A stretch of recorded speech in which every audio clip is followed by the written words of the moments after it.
I always did feel a bit sorry for Moses when he didn't get to enter into the promised land after being 40 years in the wilderness with the Israelites who were moaning and groaning and complaining. But there's 2 reasons why he didn't get to enter, and if you've never known this, I'm going to tell you. It's super interesting, so stick around. The first reason surrounded a rock.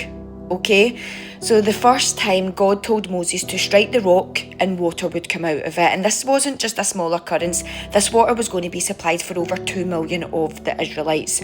So that happens about 2 years into the wilderness. Then 38 years later they come back to the same place. Moses is like, God, what will I do? There's no water.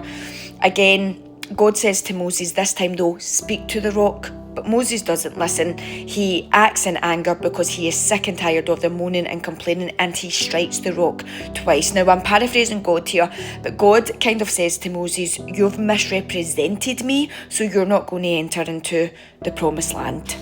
You see, the rock was a type of Jesus Christ. Remember, the Old Testament is full of typology. Typology is always something in the Old Testament that points or symbolises something in the New Testament. Stick with me. So the rock represented Jesus Christ, and the water that comes from it is the living water that he provides. The rock only needed to be struck once, and that was the first time. After that, you just need to speak to the rock and living water comes out of it. Look at all of the deep symbolism within that. The second reason is Moses was a type of the law. It was literally called the Law of Moses, and he wasn't allowed to enter into the promised land because God wanted to paint a picture that you cannot enter into the promised land through the law. You can only enter in through Yeshua, through Jesus. That is why it was Joshua that brought them into the promised land. Joshua's name, before it got changed, was Hosea. Hosea means salvation. When it got changed to Joshua, Joshua means the Lord is salvation. God was always painting a picture for you and me to understand the promises of God.